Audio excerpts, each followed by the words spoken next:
RCN. Le son de la différence. –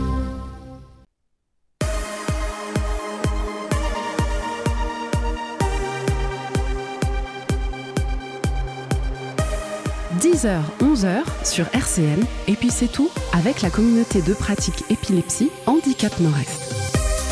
Bonjour et bienvenue dans l'émission Et puis c'est tout, l'émission qui chaque mois parle des épilepsies. Aujourd'hui, waouh, mais que je suis bien entouré avec Aurore. Bonjour Aurore. Bonjour Thomas. Comment vas-tu ? Bien et toi ? Très très bien. Marie-Agnès est également avec nous. Bonjour Marie-Agnès. Bonjour Thomas. D'habitude témoin, mais cette fois-ci membre de l'équipe, ça fait plaisir. Voilà. Céline également avec nous. Bonjour Céline. Salut Thomas. Et nous sommes accompagnés aujourd'hui pour parler d'un sujet important. On va parler d'épilepsie et de scolarité. Et pour ce faire, dans ce studio, nous sommes avec Marie Ducruix. Bonjour Marie. Bonjour. Alors Marie, on en reparlera, vous serez un peu notre grand témoin, vous allez nous raconter votre histoire, mais pas que. Vous êtes venue avec le témoignage d'autres personnes qui font partie, ou que vous accompagnez dans l'association qui s'appelle EPI Bretagne, et plus largement en fait, dans le cadre de la fédération EFAP Épilepsie, qui est pour représenter et défendre les droits des personnes avec une épilepsie sévère. Eh bien on en reparlera évidemment tout à l'heure. Et puis avec nous, en ligne, nous sommes avec Madame Jaillet. Bonjour Madame Jaillet. Oui, bonjour. Bonjour, vous êtes neuropsychologue à l'ITEP de Toularchouat, c'est bien comme ça qu'on dit ? À l'ITEP de Toularchouat. Oui, Toularchouat, eh ben voilà, j'ai mis pourquoi voilà, il y avait un CH devant, je l'ai évidemment prononcé ce qu'il fallait pas faire. Et le docteur de Grissac également, vous êtes neurologue également à l'ITEP de Toularchouat, c'est bien ça ? Oui, c'est ça, tout à fait. Nous vous entendons pas très bien. Ah, alors on va essayer de monter un peu le volume, ça c'est de la technique. Ce que je vous propose, voilà, vous nous entendez mieux, très bien. Oui, c'est mieux. Et vous allez donc nous accompagner durant cette heure, je le disais, pour parler d'épilepsie et donc de scolarité. Ce que je vous propose, et comme chaque mois, nous avons sorti le micro RCN dans les rues de Nancy pour poser quelques questions aux gens dans la rue. Et du coup, qui veut poser la première ? Qui nous dit la première question qui a été posée ? C'est vous, Marie-Agnès ? Elle est ici. Hop.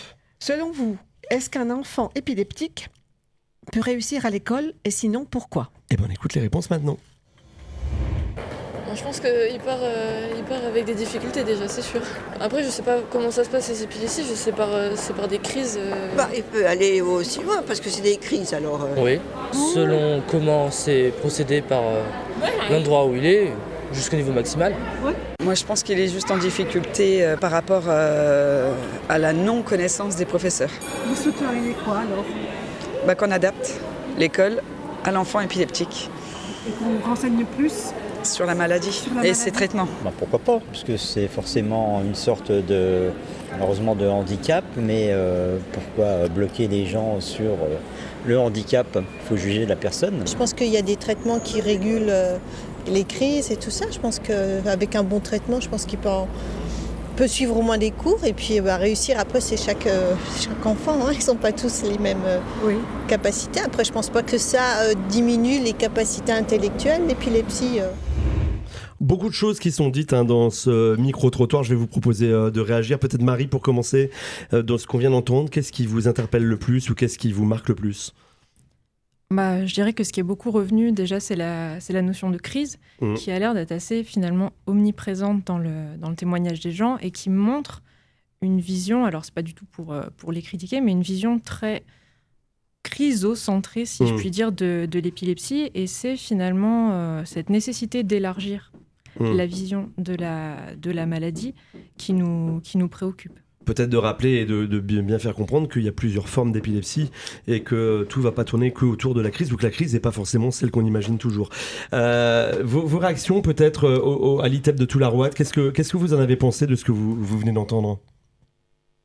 Oui, alors docteur Le Grissac, donc moi aussi je suis assez marquée par cette réaction juste des crises en fait, alors que tous les à côté des crises est à prendre en compte. D'une part, l'imprévisibilité, qu'on fasse pas, et finalement l'imprévisibilité, c'est que c'est permanent, on ne sait pas quand est-ce qu'elle va survenir. Les troubles associés à l'épilepsie sont mal connus, on en reparlera. Bien sûr. Moi ça m'a frappée. Et puis de dire qu'avec un bon traitement ça va passer, en fait comme si le traitement suffisait, c'est clair que à mes yeux la réponse elle n'est pas sur l'ordonnance. Oui, je l'avais noté aussi, hein, l'histoire du bon traitement, ça peut prêter effectivement à sourire parce que c'est effectivement un manque peut-être de connaissances. Et d'ailleurs, c'est dit dans le micro-trottoir que des fois, c'est aussi par manque de connaissances. Alors, on parle des profs, mais aussi du grand public. Je vais poser la même question à vous, Madame Jaillet. Qu'est-ce que vous avez entendu dans ce micro-trottoir qui vous fait réagir ? Alors moi, de par ma profession, ce qui m'a fait réagir, c'est l'histoire de la déficience entre guillemets intellectuelle. Non, effectivement, quand on a une épilepsie, on n'a pas forcément une déficience intellectuelle, bien évidemment, mais il va falloir aussi regarder l'étiologie, c'est-à-dire la cause de l'épilepsie. Et des troubles cognitifs qui sont associés, vous l'aviez évoqué au mois de septembre dans votre émission déjà, voilà, et qui vont être très handicapants éventuellement pour une scolarité classique. Et on y reviendra évidemment tout à l'heure. Je ne vous ai pas posé la question, Aurore, Céline ou Marie-Agnès, sur ce micro-trottoir, mais vous pouvez aussi, je pense, réagir à ce qu'on vient d'entendre. Pour ma part, Marie-Agnès. pour ma part, pour l'avoir réalisé, j'étais assez contente de voir que les gens étaient assez positifs par rapport à cette intégration des enfants dans l'école. Voilà. Oui, globalement, on entend quand même ce message, et on va y revenir, que c'est pas parce qu'on souffre d'épilepsie qu'on peut pas suivre une scolarité. Mais on reviendra tout à l'heure sur quel type de scolarité, est-ce qu'elle doit être adaptée ou pas, on en reparlera évidemment. Aurore, Céline, une réaction par rapport à ce qui vient d'être dit, Céline ? Et peut-être également les conditions de cette scolarité. On entend la question de la connaissance des professionnels et de la nécessité d'adapter, de se former, de sensibiliser. Donc je pense qu'on y reviendra. Oui, on en reparlera dans l'émission. Absolument. Aurore, des choses à rajouter ? Beaucoup d'avis favorables. Sur le fait de scolariser tout à fait. On va écouter maintenant les réponses à une deuxième question que vous êtes allé poser dans la rue. C'est pareil, Marie-Agnès qui nous donne la question qui a été posée. Alors, est-ce qu'un élève épileptique doit nécessairement aller dans une classe adaptée ? Pas forcément. S'il est soigné et qu'il a les médicaments pour, il peut suivre un cursus normal. Je pense. Et puis il peut avoir une accompagnatrice aussi. Ça existe maintenant. Oui, c'est ça. Donc il y a tout pour qu'il puisse aller à l'école normalement comme les autres. Ça c'est compliqué parce que ça a trait aussi au développement de l'enfant. Des fois c'est difficile pour eux de se retrouver dans une classe, de pas être avec les enfants normaux entre guillemets. Oui. Ça, je pense aussi que ça sera à voir avec l'âge de l'enfant. S'il a l'âge de le comprendre. Oui, j'imagine qu'il y a des milieux dans lesquels ça peut poser problème. Je sais pas, tout de suite je pensais au milieu médical, ou même avec des endroits lumineux.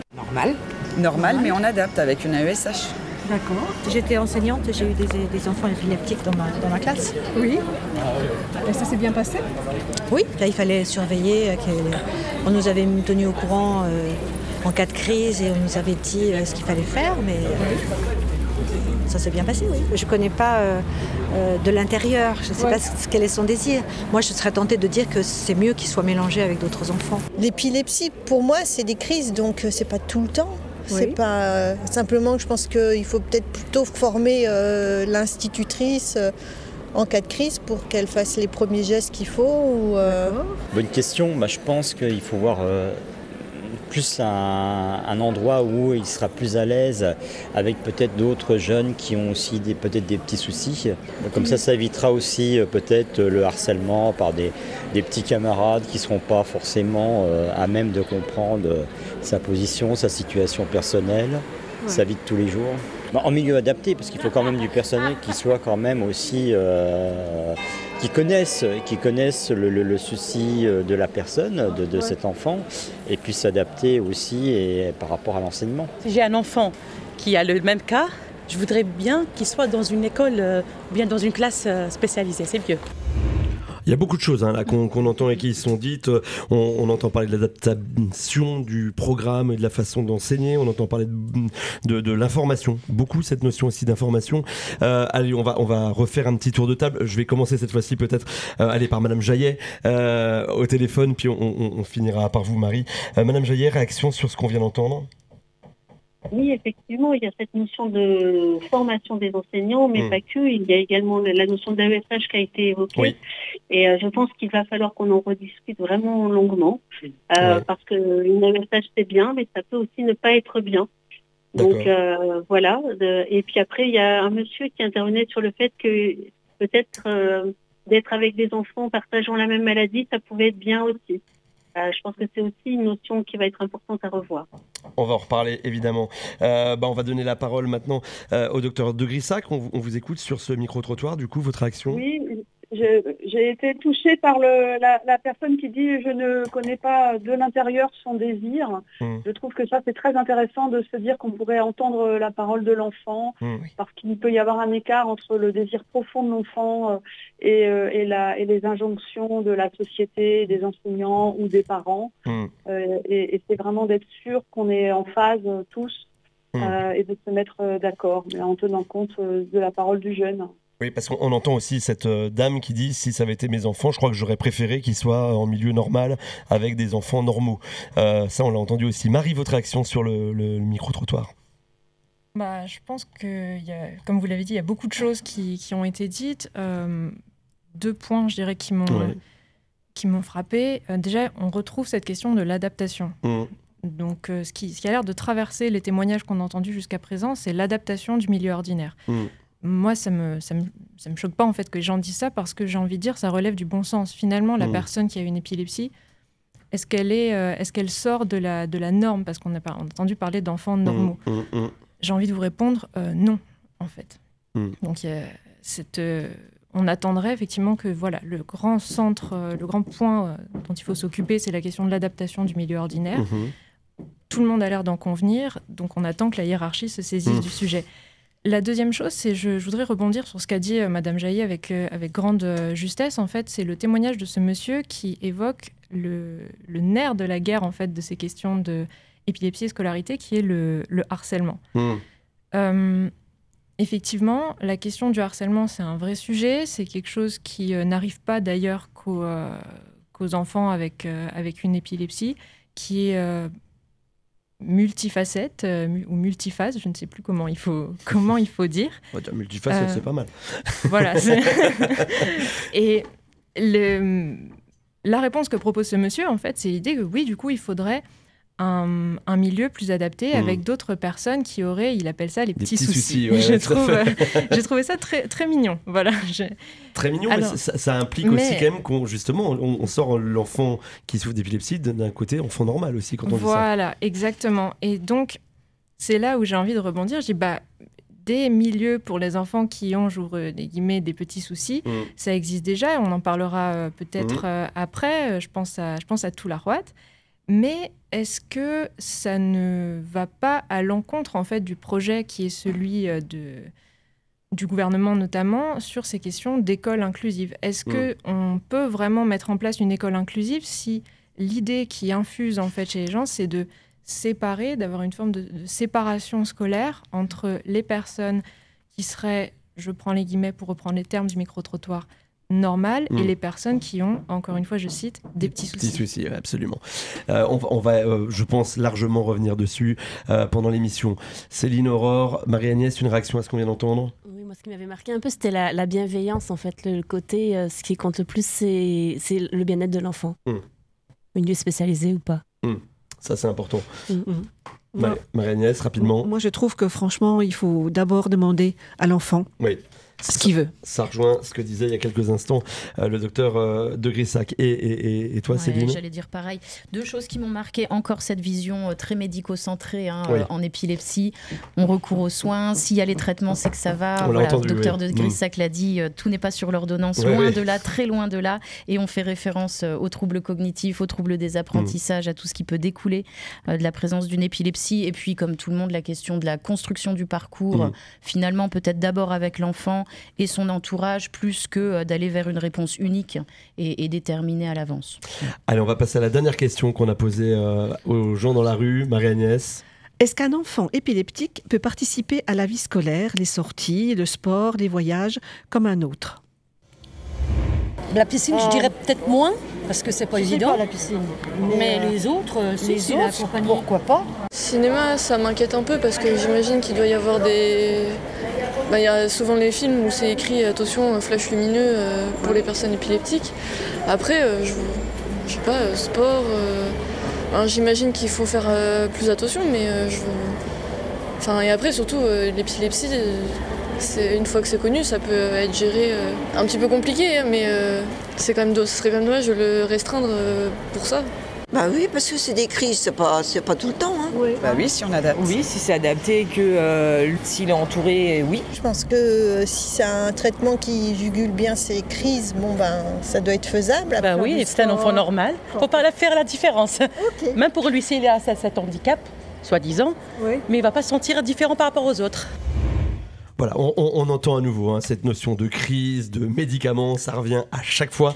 Mais on entend aussi d'autres choses. Oui, Marie-Agnès. Alors que je peux préciser que dans les questions, il n'y a jamais été question de crise d'épilepsie. Oui, c'est juste. On a toujours dit un enfant épileptique. Oui, tout à fait. Et ça revient à chaque fois. Mais les gens, automatiquement, ils redisent crise. C'est vrai, c'est revenu. Et pareil, cette notion de s'il y a un bon traitement, après tout, il n'y a pas de raison. Tiens, Aurore, je vois que tu fais un signe de tête, donc vas-y, je t'écoute. On t'écoute sur ce micro-trottoir et on continue le tour autour de ces réponses.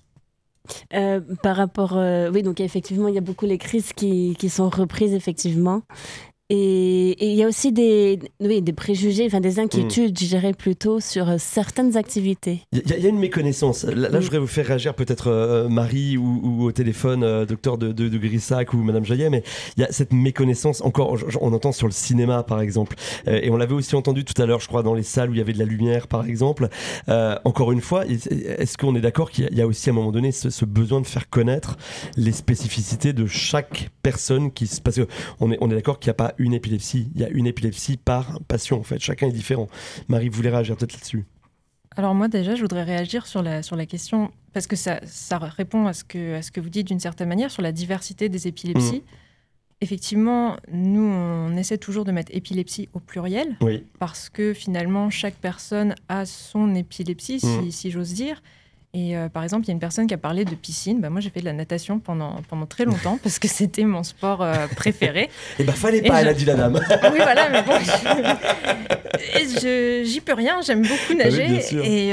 Et puis, l'idée, en fait, c'est aussi, il y a une autre personne qui reprend cette notion d'adaptation. Donc, ça montre vraiment que c'est encore une fois le cœur. En fait, c'est adapter le milieu ordinaire. C'est pas la personne qui arrive qui doit se rentrer dans le moule en fait de ce qu'on appelle le milieu ordinaire.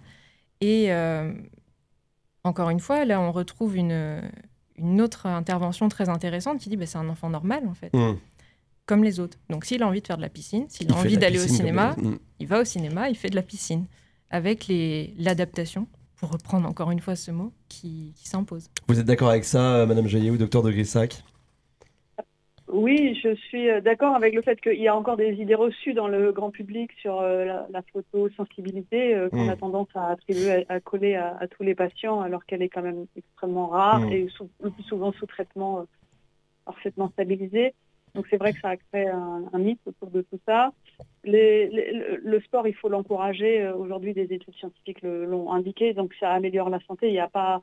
Les adaptations sont parfois à la marge, elles sont parfois très simples, elles sont valables pour plein de jeunes, elles ne sont pas forcément très compliquées. C'est vrai que c'est important de distinguer une épilepsie stabilisée d'une épilepsie non stabilisée, parce qu'on n'aura pas les mêmes contraintes. Mais même quand elle est stabilisée, il y a toujours quelques éléments à prendre en compte. Il y a une personne dans le micro-trottoir qui disait qu'en fait, si on connaît bien en fait, la personne et que la personne connaît bien son épilepsie, quelque part, elle peut tout faire. On l'a entendu un petit peu, cette idée-là.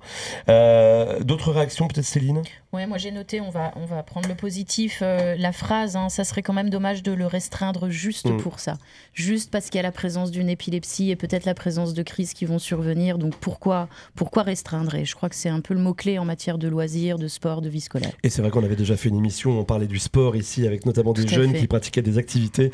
Et on s'est aperçu qu'en fait, il y avait plein d'activités géniales qui pratiquaient. Tout est possible. C'est que simplement, c'était comment on adapte et comment on fait attention en fait à ce qui pourrait subvenir.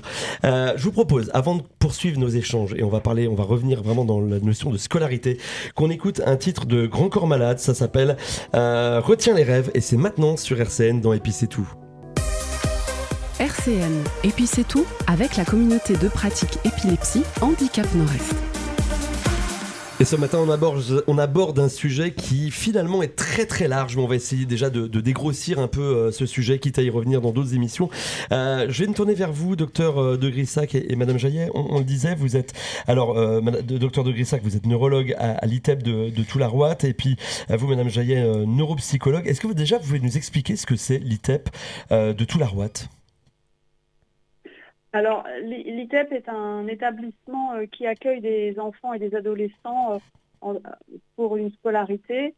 C'est un établissement qui dépend, c'est sur la base d'une notification d'orientation par la MDPH, donc c'est un peu fastidieux pour les familles. On précise, pardon, la MDPH, on précise, en général, c'est quand il y a une demande de reconnaissance du handicap, c'est ça ? C'est ça, voilà. Donc parfois dans le parcours de soins pour les familles, c'est un peu fastidieux de se dire il est déjà malade, en plus il est handicapé, c'est compliqué. C'est une contrainte un petit peu pour accueillir, mais une fois que les jeunes sont dans les murs, c'est une école dans les murs, une école élémentaire, un collège, un internat qui est un lieu de vie avec des pavillons, des unités qui offrent un accompagnement pluridisciplinaire. C'est le gros atout, c'est de pouvoir accompagner les enfants sur toutes les dimensions sur place, à la fois médicales, mais on l'a dit tout à l'heure, les accompagnements autour des apprentissages neuropsychologiques et puis de la vie sociale, des accompagnements éducatifs, psychologiques, parce que c'est voilà. Et donc c'est sur place de pouvoir avoir toute cette offre. L'établissement accueille des enfants bretons, mais également de toute la France. D'accord. Marie-Agnès avait une question, je crois, à vous poser par rapport aux enfants que vous accueillez. Oui. Je voulais savoir combien d'enfants au total vous accueillez par an ? Alors, on a une capacité d'internat qui est de 60, je crois que c'est 70. On a eu des variations dans l'offre de l'internat. On a une capacité d'internat ou d'accueil de jour autour de 70 et une capacité d'accompagnement en ambulatoire qui est montée récemment à 24 places. Donc, on approche les 100 places au total. Il faut savoir qu'on n'est pas plein actuellement, qu'on n'a jamais eu de liste d'attente ces dernières années et qu'on peut accueillir, sous réserve que l'enfant est volontaire, évidemment, c'est pas une prison, il n'y a pas de mur. On peut encore accueillir des jeunes sur l'internat. Alors, j'entends bien finalement que donc, l'ITEP, globalement, c'est pour proposer de la scolarité adaptée. Vous m'arrêtez si j'utilise les mauvais mots. Mais est-ce que ça veut dire aussi, alors si je reviens au sujet des épilepsies et de la scolarité, que quand on souffre d'une épilepsie, on doit forcément être en scolarité adaptée ? Bien sûr que non. Mais en revanche, il ne faut pas sous-estimer le risque de la scolarité. J'utilise le terme, le pronostic social est engagé. On ne sait pas comment va évoluer l'épilepsie, si elle va être stabilisée, et on ne connaît pas l'ampleur des troubles associés. L'enfant est en plein développement. Il y a beaucoup d'évaluations à faire. Aujourd'hui, dans les recommandations de bonnes pratiques d'accompagnement d'un enfant qui souffre d'épilepsie, c'est de faire ces évaluations. Parce qu'on entendait tout à l'heure des gens qui disaient, moi, si c'était mon enfant, je voudrais qu'il soit plutôt dans une scolarité normale avec des enfants normaux. Je mets vraiment des guillemets quand j'utilise ces mots-là. Mais si je vous entends, ça veut dire que c'est pas si simple que ça. Non, c'est pas si simple que ça. Et évidemment qu'on peut comprendre ces enfants qui n'ont pas envie de venir au départ et ses parents. Et les enfants qui arrivent ici, souvent, ils ont testé jusqu'au bout le milieu scolaire et en fait, dépités, victimes de harcèlement, de déscolarisation. Et finalement, c'est au bout de la souffrance et dans l'impasse que les familles font le choix de Toularouat. Nous, on essaye de militer pour un choix plus ambitieux, un peu en amont, un peu plus préventif, de se dire, vous savez, ça va être compliqué à la maison pour les devoirs, ça va être compliqué, il y a un enjeu qui n'est pas... et de ne pas forcément attendre que tout le monde soit un peu au bout du rouleau. Et de dire, nous, on offre aujourd'hui, et de façon... ça fait 50 ans, plus de 50 ans que Toularouat existe, une approche multidisciplinaire dont la haute autorité de santé a reconnu la valeur et l'intérêt et la pertinence. J'entends beaucoup parler de harcèlement. Vous permettez qu'on en parle un petit peu tous ensemble. Je vais peut-être donner la parole à Marie là-dessus aussi, parce que Marie, on précise, vous souffrez d'épilepsie. Pour bien comprendre et poser les choses, vous avez une scolarité. Alors, quel type de scolarité vous avez eu, vous, Marie ? À la fois ordinaire et à la fois pas. D'accord. C'est-à-dire que moi déjà j'ai une grande chance, c'est-à-dire que au-delà de mon épilepsie, j'ai la chance de ne pas avoir de troubles cognitifs ou intellectuels. Donc, par exemple, sortir les bonnes notes, si je puis dire, ça n'a jamais été quelque chose de compliqué. Mais je voudrais rebondir effectivement sur ce que dit le docteur de Grissac, qui est très juste. C'est pourtant, malgré ce profil qu'on pourrait dire, somme toute, ordinaire, j'ai testé les limites du système scolaire ordinaire. Voilà. Donc, c'est... Et on peut essayer de définir ce que sont ces limites. On entendait ce que disait le docteur de Grissac il y a quelques instants, qu'il fallait vraiment connaître parfaitement tout ce qui accompagne finalement l'épilepsie du patient. Mais c'est quoi les autres limites? Parce que on a entendu parler du harcèlement, c'est déjà une limite en soi. On sait qu'il n'y a pas que les personnes qui souffrent d'épilepsie qui peuvent subir du harcèlement. Mais pourquoi est-ce qu'on subit du harcèlement quand on souffre d'épilepsie? Ça, c'est une très bonne question à laquelle je n'ai pas de réponse, parce qu'en soi, il n'y a aucun motif de harceler quelqu'un tout court, peu importe le motif, en fait. Oui, mais c'est quelque chose qui est beaucoup revenu, si je l'entends. On entend le docteur de Grissac il y a un instant. Vous pouvez répondre aussi à un docteur de Grissac ou Madame Joyer sur ce que je dis là. Allez-y. Les enfants ici, souvent, quand on leur demande pourquoi ils ont envie de venir, qu'est-ce qu'ils veulent en priorité en arrivant ici, ils nous disent « je veux des copains, je veux des amis ». En fait, leur nombre d'amis déclarés, comme on dit dans les réseaux sociaux, le nombre d'amis déclarés est très faible et a chuté. Qu'est-ce qui s'est passé? Je n'ai pas forcément toutes les histoires. Les maladresses relationnelles des personnes qui souffrent d'épilepsie, les crises qui font peur, leur absentéisme fréquent, leur lenteur à réagir, leur difficulté de compréhension du second degré dans l'humour, par exemple, dans les relations. Tout un ensemble de variations va abîmer leurs liens sociaux. Et puis surtout, moi je crois surtout qu'ils ont très vite perdu confiance en eux. L'épée de Damoclès, cette imprévisibilité des crises, le principe de précaution, au cas où tu feras une crise, tu ne vas pas sortir, tu ne vas pas faire ça, les met en situation de faiblesse et de manque de confiance. Et donc, avec un sentiment d'infériorité qui, finalement, je ne sais pas, c'est comme c'est un cercle vicieux qui s'installe, négatif. Donc, ça va contribuer à les fragiliser et à les isoler. Parfois, malgré une très bonne volonté une volonté de bien faire. Même parfois des camarades. Je crois qu'il y a une incompréhension qui s'installe, et c'est pour ça que je reviens à la phrase du début de la dame qui disait « je voudrais être à l'intérieur de lui ». En fait, il se passe quelque chose dans la tête de l'enfant dont on n'a pas forcément la mesure. Mais Marie l'avait dit aussi en préparant l'émission, de dire qu'effectivement, l'enfant lui-même ne sait pas très bien ce qui lui arrive, en fait. Alors justement, vous parlez de Marie, elle voulait réagir, je crois, elle réagissait à ce que vous disiez, Marie. Effectivement, c'est là où le docteur de Grissac, quand elle parle de pronostic social, c'est effectivement le terme qui est le plus juste à mon sens, parce que le pronostic social est à l'école un pronostic vital.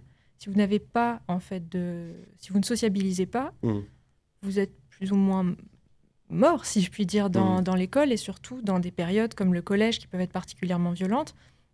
La question, en fait, c'est de se dire pourquoi pourquoi on se sépare de cette personne-là, et ça montre toute la transversalité de l'épilepsie. C'est-à-dire qu'il y a la maladie, avec ses questions de crise, avec ses questions de médicaments qu'on a entendues dans les micro-trottoirs, mais il y a le handicap. Et quel est ce handicap?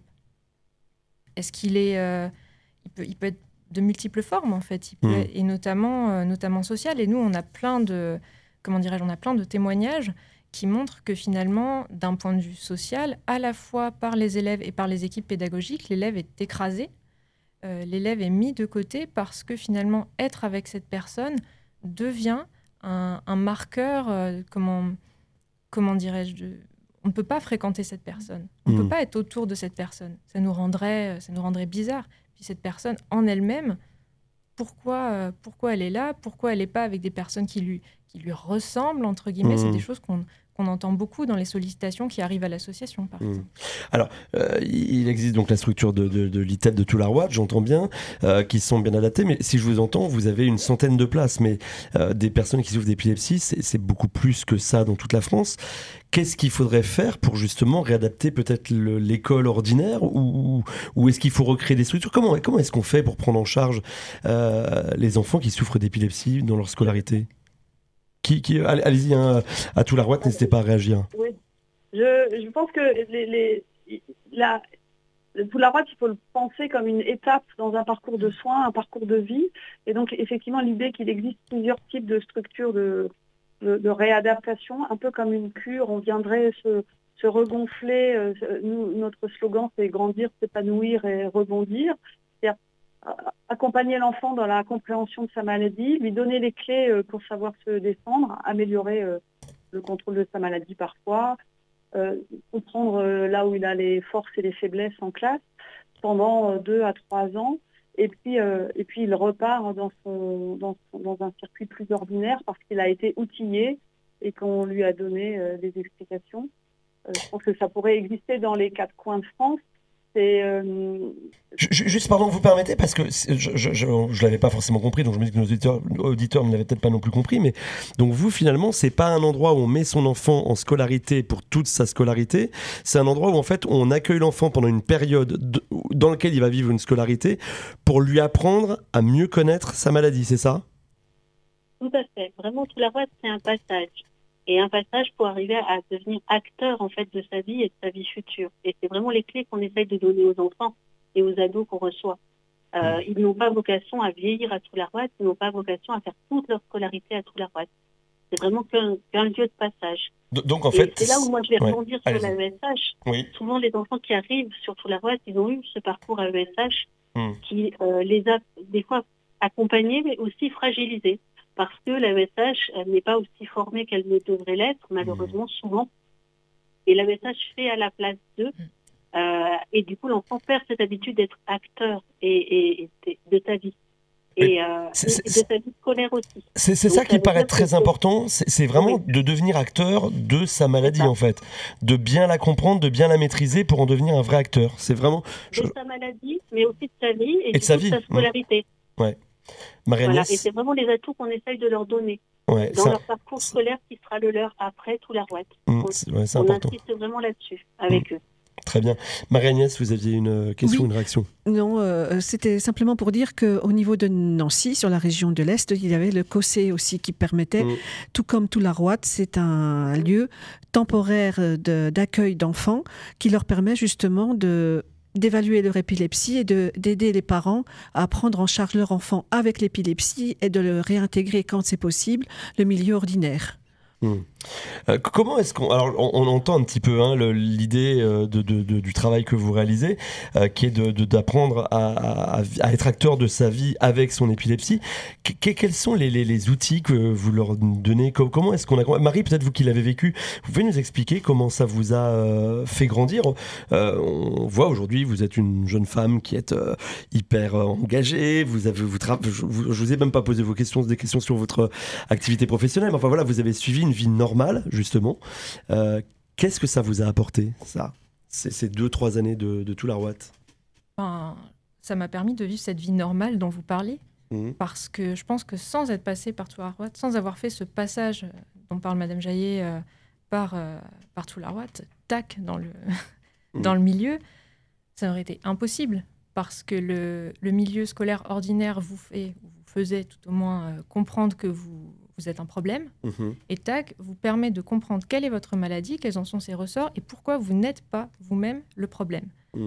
Quelles armes on peut vous donner pour finalement, non pas combattre votre maladie, mais combattre la pression qui arrive du fait de cette maladie. Et finalement, ce passage par TAC, alors le mien, il était un peu particulier, parce que comme je suis arrivée quand j'étais au lycée, j'ai suivi une scolarité en milieu ordinaire, mais je vivais en milieu médicalisé, en fait. D'accord. À Trou-la-Rouette. Et ça m'a permis de retrouver de l'ambition dans ma scolarité. Ça m'a permis de me dire, je vais pouvoir faire peut-être pas les études courtes dont je m'étais dit que j'allais faire pour me débarrasser de l'école. Ça me fait, parler de ça me fait oublier votre question de départ. C'était les armes que ça vous a données et qui vous ont permis d'être ce que vous êtes aujourd'hui. Les armes, c'est ça, c'est la compréhension de la maladie. Et l'ambition scolaire, et on voit que c'est pas impossible, parce que si je puis me permettre, on retrouve cette... c'est quelque chose qui manque, la compréhension, non seulement aux élèves, mais aussi, je me permets de revenir sur les équipes pédagogiques. Bien sûr. Parce que c'est cette sorte de biscolarité, ça m'a permis de voir non seulement le fossé entre le milieu ordinaire et le milieu adapté, mais parfois aussi les solutions qui peuvent être apportées. Je pense qu'on peut essayer d'être un peu positif. Justement, le lycée qui est en partenariat, si je puis dire, avec Toullaroite, est d'une certaine manière formé aux élèves TAC qui arrivent et gère très bien les choses. Je vais vous couper parce que vous dites plusieurs fois TAC. On peut juste préciser pour Toullaroite. Voilà, pour bien préciser que les gens comprennent bien c'est ce que ça veut dire. Ouais, voilà, je vous laisse continuer. Je suis vraiment désolée. Non, il n'y a pas de souci, c'est pour que nos auditeurs comprennent que je vous pose la question. Bien sûr. Parce que on voit qu'il y a des endroits où ça marche beaucoup moins bien. Moi, je redisais, je suis venue avec quelques témoignages. On a une jeune femme, nous par exemple, qui a été exclue de son Ulysse, donc déjà une classe adaptée, qui a été exclue un 30 juin, ce qui est ridicule d'un point de vue de l'année scolaire. Il restait 5 jours, c'est quand même dommage. Quoi. Oui, voilà, c'est malheureux quand même. Et ces ressorts d'exclusion, ils sont toujours présents. C'est-à-dire qu'il y avait, par exemple, la peur de l'équipe d'être tenue responsable s'il y a une blessure pendant une crise ou si c'est pas très bien géré. Et en fait, moi, ça s'est bien passé, mais ce qui est assez choquant quand on a ces histoires-là, c'est qu'en fait, on est dans, je dirais, une exonération de responsabilité de la part des élèves qui peuvent être autour ou des équipes, plutôt que dans une protection des enfants ou des élèves. Mais pour être un peu plus positif, il y a d'autres... nous, on reçoit aussi d'autres témoignages. Et par exemple, c'est en Bourgogne, dans une commune qui s'appelle La Clette. Il y a une élève, en fait, qui s'est révélée avoir une épilepsie. Et toute l'équipe périscolaire a reçu une formation à laquelle était conviée la maman et l'enseignante. Alors, donc il y a beaucoup de choses. Mais c'est intéressant ce que vous dites, et parce que si j'entends bien dans votre parcours, donc vous êtes interne à Toullaroite, et parallèlement vous êtes dans un lycée qui lui a suivi une formation ou a été en tout cas préparé à accueillir des personnes qui souffrent d'une forme d'épilepsie. C'est ça? Oui, voilà, qui est prévenu en fait de l'existence de Toullaroite et qui de ce fait peut gérer, si je puis dire, les questions d'épilepsie. Donc là, on est en train de basculer de moi, je connais bien ma maladie à et je me connais bien et je sais comment je vais pouvoir prendre ma vie en main avec les outils, les armes ou les faiblesses que je peux avoir. Mais on parle maintenant aussi de ceux qui vous accompagnent. Je vous propose que dans quelques instants, on va écouter un titre là tout de suite, celui de qu'est-ce qu'on avait ? On avait Kid d'Eddie de Preto qu'on va écouter, et juste après, on va revenir un petit peu sur le lien maintenant entre l'élève qui souffre d'épilepsie et les personnels qui encadrent. Ça sera juste après Kid d'Eddie de Preto. RCN, et puis c'est tout avec la communauté de pratique épilepsie Handicap Nord-Est. Et ce matin, le sujet de la scolarité pour les personnes qui souffrent d'une forme d'épilepsie. Toujours à nos côtés, Marie, notre témoin, Marie Ducruix. On a également avec nous le docteur De Grissac et Madame Jaillet, qui sont l'une neurologue et l'autre neuropsychologue à l'ITEP de Toullaroite.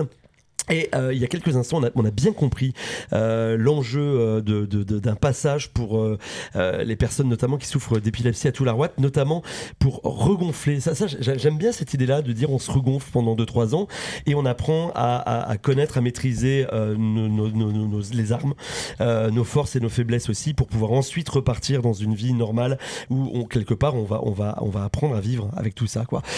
Mais il y a quand même cette idée-là, puisqu'on parle de scolarité, de dire à un moment donné, et on l'a bien compris, Toullaroite c'est qu'une étape, il faut ensuite retourner dans le milieu ordinaire, sauf que là on se rend compte qu'il y a quand même une méconnaissance, non ? Docteur De Grissac, Madame Jaillet, une méconnaissance des personnels notamment qui accompagnent dans les écoles. Allô ? Oui. Il y a effectivement une méconnaissance, et les enseignants sont formés souvent aux troubles 10. Ça fait partie de leur formation initiale, mais les troubles neurodéveloppementaux au sens large, dont l'épilepsie peut faire partie, ils ne sont pas formés. Donc c'est vrai que les crises prennent souvent le devant de la scène et font peur, et les enseignants ne sont pas forcément formés au fait qu'il va y avoir des troubles cognitifs, ou qu'il peut en tout cas y avoir des troubles cognitifs. On peut rappeler un ou deux exemples de troubles cognitifs pour les auditeurs qui ne sauraient pas trop de quoi on parle. C'est quoi le type de troubles cognitifs qu'on peut trouver chez ces élèves ? Alors, chez les personnes présentant de l'épilepsie, le trouble le plus fréquent, c'est le trouble de l'attention ou de la concentration, comme on dit. chez pratiquement toutes les personnes présentant une épilepsie, et quelle que soit leur épilepsie, quel que soit également l'état de l'épilepsie, c'est-à-dire qu'elle soit stabilisée ou pas. C'est quelque chose qui est très présent. Vous l'avez bien évoqué dans votre dans votre émission de septembre. Et ces troubles de l'attention, c'est un peu la double peine parce qu'on demande aux enfants beaucoup d'efforts à l'école et donc une concentration plus que les autres alors qu'elle est déjà un peu défaillante chez eux. Donc au bout d'un moment, c'est le chat qui se mord la queue. On leur demande des efforts et ces efforts les affaiblissent et l'attention chute et pourquoi il faudrait qu'ils en aient plus que les autres. Et voilà, c'est en fait ça qui se mord la queue. Le deuxième trouble très fréquent chez les enfants, c'est le trouble du langage et les troubles de mémoire. Avec des enfants qui ont ce qu'on appelle une mémoire de travail. Donc la mémoire de travail, c'est ce qui va nous permettre de retenir l'information sur quelques secondes pour comprendre en fait ce qui nous est dit. Donc souvent, ils ont le début de la phrase, ils ont la fin, mais allier les deux, c'est difficile pour eux. Voilà. Donc il manque des informations quand on leur donne une consigne. Donc ça demande encore une fois plus de concentration pour eux.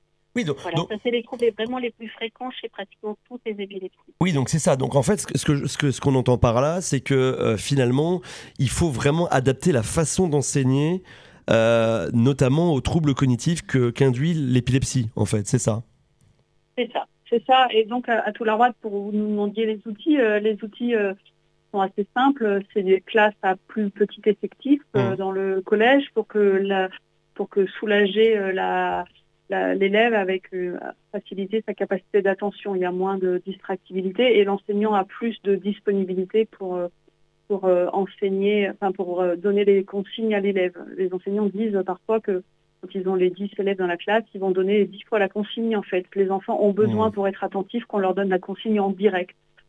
Mais quelle est la solution alors? Parce que Toularoide, les enfants ils passent 2-3 ans, effectivement on le disait, mais c'est quoi la solution quand ils repartent après de chez vous? Ils vont retomber dans un milieu ordinaire où le professeur ou l'instituteur va pas reposer 10 fois la question parce que lui, peut-être même il le sait pas en fait que ce trouble cognitif nécessite cette attention-là? Alors il va y avoir des destins variés. Il y a ceux qui vont avoir transitoirement améliorer leur santé, diminuer leur quantité de médicaments et finalement leur développement, développer des moyens de compensation et être plus efficaces avec un rendement scolaire meilleur. Donc ils vont pouvoir continuer une filière. Alors parfois c'est une filière générale, dans nos jeunes qu'on accueille, ça reste à la marge, mais c'est des filières professionnelles et engager des formations plus concrètes où là ils sont dans le pratique avec un apprentissage d'un métier sur des ateliers et ils seront opérationnels. Il y a des enfants dont le pronostic finalement médical est moins bon et ils vont avoir des difficultés et ils vont continuer un cursus vers un autre établissement spécialisé, médicalisé. On a une très grande diversité de profils et de devenirs à l'arrivée comme au départ et on n'est pas toujours capable de dire à l'avance ce qu'il va se passer en fait. C'est un peu la difficulté. Ça demande aux équipes d'être souples dans leur adaptation dans les situations qui varient énormément au gré de la maladie. C'est quand même une maladie avec des fluctuations terribles dans l'évolution des crises, la fréquence, la tolérance des traitements, puis l'anxiété. Un autre élément dans les armes, c'est de donner du temps, parce que dans le trouble cognitif fréquent, c'est cette lenteur à faire les choses. Et donc se permettre qu'on leur donne plus de temps sans les dénigrer. Je pense que c'est important aussi. Et la dédramatisation de la situation, parce qu'il y a un collectif où ils ne sont pas tout seuls à être en difficulté, c'est une arme importante. Voilà. Mais ça c'est beaucoup d'armes que vous donnez vous, mais encore une fois, si on retranspose ça à l'école ordinaire où les enfants retournent à la sortie de chez vous, c'est vraiment ça qui m'interroge un peu, parce que encore une fois, il faut bien que derrière ils puissent reprendre une scolarité ordinaire entre guillemets, puisqu'ils peuvent pas rester tout leur parcours scolaire chez vous. Et tout ce que vous dites là, c'est des choses qu'on n'imagine pas aujourd'hui, en tout cas qu'on n'a pas l'impression de voir dans les écoles. Marie, je vous vois réagir à ça. Peut-être Marie, réagissez, non? C'est toute la question en fait du passage de témoins, si je puis dire, à des institutions comme Toularoide, ensuite aux associations, par exemple, qui dialoguent avec les instances départementales, régionales, nationales, pour essayer de mettre en place avec eux les questions de ce qu'ils appellent l'école inclusive. Après, la manière dont c'est fait, c'est toujours une question sur laquelle on pourrait débattre assez longtemps. Mmh. Mais après, ce qu'il faut voir, c'est plus comment on s'inspire finalement peut-être des modalités mises en place par Toularoite pour pouvoir, peut-être pas les reproduire à l'identique, mais dans une modeste mesure, essayer de les appliquer dans le cadre du milieu ordinaire. Si on voit que ça marche, pourquoi ne pas le faire ? Et ça, à Toularoite, vous accompagnez justement des écoles, des établissements scolaires qui vous demandent, par exemple, de les former pour bien accompagner ces jeunes-là ? Tout à fait. Sur le territoire, on travaille notamment avec la PMO, prestation en milieu ordinaire, c'est ce qu'on appelait avant le CESAD, avec plusieurs écoles du territoire où on accompagne des enfants dans leur scolarité. On va rencontrer les enseignants, on discute des adaptations qui sont possibles pour eux de mettre en place, parce qu'il ne faut pas oublier non plus qu'ils ont une classe où ils ont 30, voire 35 enfants dans certaines classes. Donc tout n'est pas forcément possible de mettre en place. Mais en tout cas, on essaye de les sensibiliser vraiment au fait que ça va être eux, pour le coup, là aussi, l'acteur des propositions d'adaptation pour les enfants. Parce que souvent, les enseignants, en fait, ils se sentent démunis. Au départ, ils commencent par nous dire qu'ils ne savent pas, alors que si, ils savent plein de choses. Ils sont pleins de savoir. Et en fait, c'est aussi leur redonner confiance dans ce qu'ils peuvent proposer aux enfants et dans la façon dont ils vont pouvoir adapter. Donc nous, on va les accompagner dans ce parcours-là aussi. C'est vrai que pour les enfants qui viennent de plus loin, on peut le faire par téléphone, ça arrive plus rarement, mais pourquoi pas.